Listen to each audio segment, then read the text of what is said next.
the best of the past. And for today's news and information, stay tuned to DGTV News and Commentary with Darren Gilbert. Brought to you today by Schlitz Beer plus Lionel Richie.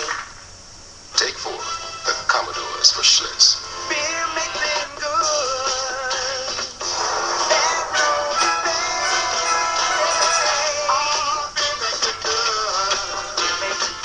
Schlitz makes it great.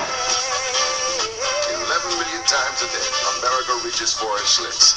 When you're out of Schlitz, you're out of Schlitz, you're out of beer.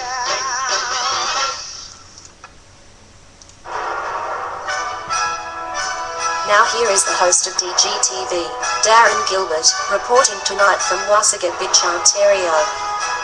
Here's Darren. Thank you. Item. Health Canada has announced that it's going to be putting pictures of ill people on cigarette packages because they believe that smokers are getting immune to the old pictures of sick people with pictures of lung cancer and throat cancer and bad teeth and smoking pregnant women on the packages. So Health Canada believes that by putting newer sick people on the packages rather than the sick people from the past, they'll be able to convince more people to quit smoking. Do you really think so? By now, most people know the ups and downs of smoking, and they've made up their own mind on whether they're going to start to smoke, quit smoking, or continue smoking. We're living more and more in a nanny state, and these cigarette packages look kind of cartoonish in my opinion now, and they have no bearing on whether or not people will smoke. And I'm not a smoker, but I don't want the government taking away other things from me that I like. Item. In the United States, the Republicans have taken over the House of Representatives. They now have the majority in the House. Former Speaker of the House Nancy Pelosi took an awful long time to say her going away speech and giving the new gavel over to Republican new majority leader John Boehner, who gave a very humbling speech which was shorter than Nancy Pelosi's when he took over charge of the House of Representatives. Now, Republicans, it's time to get down to cutting spending, sticking to the Constitution, and repealing Obamacare. Problem, the Senate is still controlled by a smaller amount, mind you, but still controlled by the Democrats, and we all know who's in charge of the White House. Item. The Canadian government, under Conservative Prime Minister Stephen Harper, announced a cabinet shuffle this past week, promoting former broadcaster Peter Kent to Minister of the Environment. Can you say goodbye global warming? Secondly, former police chief from many communities, including the Ontario Provincial Police, among others, Julian Fantino got his first cabinet position as Minister of Seniors. Congratulations, Julian Fantino. Item. Toronto Public Health and the Government of Ontario are joining forces to fight bedbugs. $500,000 is going to be spent by Toronto Public Health and $1.5 million from the Ontario government to combat bedbugs. Can I give you a piece of advice? Save the Ontario and Toronto taxpayers, let's say $1.9 million, and pay me $100,000, and I will give you the solution to the problem. DDT. Unless you bring back DDT or some similar version thereof, you're flushing our money down the toilet, throwing it out the window, however you want to put the words together. I guarantee you 1 year from now, 5 years from now, 10 years from now, the bedbug problem will be progressively worse because you're using perfume for body odor. The chemicals being used now are a joke.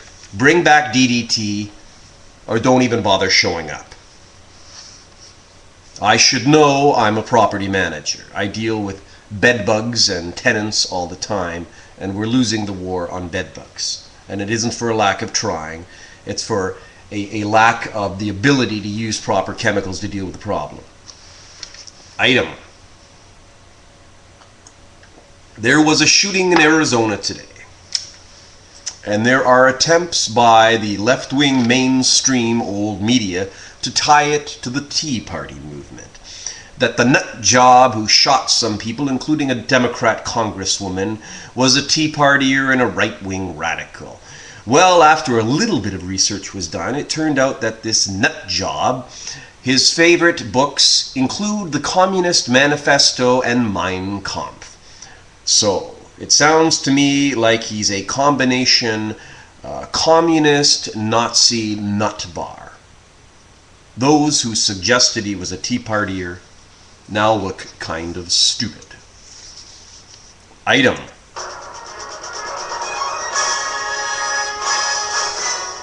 TNT, Turner Network Television, or is that the Nashville Network?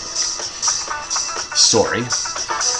Has announced that it is going to broadcast a revival of a continuation of the original Dallas. And bonus for the Dallas viewers, Larry Hagman as JR, Linda Gray as Sue Ellen, and Patrick Duffy will reprise their roles as their original characters, among others. What's going to happen is the younger Ewings are going to be running the show, and the older characters will be involved in the background. So in a sense, if you're a fan of Dallas, Larry Hagman as JR is sort of going to be like Jock Ewing in the background, the way it was when Dallas first aired. And as one of the #1 Dallas fans, yours truly is excited and look forward to this.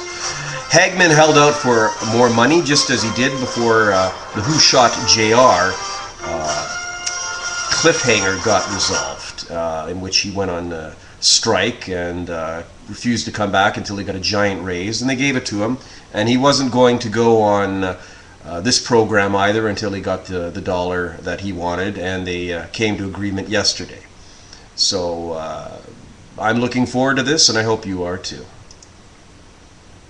I'm Darren Gilbert, and that's DGTV News and Commentary today. Please stay tuned to DGTV to check out our regular classic television video postings and other interesting information that we post on our network. Goodbye. For all that is old. And for today's news and commentaries, stay tuned to DGTV, fair and balanced, just like Fox News. Only one can be the best. Fox is #1, DGTV is #2.